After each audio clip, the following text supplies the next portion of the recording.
Okay, we are here with Karen from Brompton. Karen, Brompton's got some really cool stuff. Tell us, for our e-bike readers, what Brompton has here at Otter. All right, for Otter, the new this year is the C-Line, electric C-Line Urban 4-speed.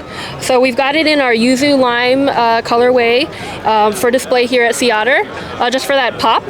And the cool thing about the electric C-Line 4-speed is the external gearing. So it cuts the weight from the previous model that more people might be familiar with, the electric C-Line Explorer 6-speed.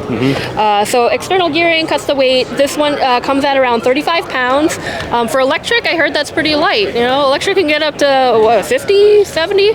90. 90? Oh gosh, okay. Yeah. So yeah, Brompton hits that sweet spot of folding electric. Good range of distance capable on these bikes on a full charge, between 20 to 45 miles, depending on how much assist you use. So 3 levels of assist. We call it the 0 one, like the non-assist one. So from mode 0 to 3, 45 miles on the lowest amount of assist. Yeah. Awesome. Thank you, Karen. Yeah, tons of cool stuff with this Brompton, with everything that you guys do. So thank you very much. Yeah, thank you.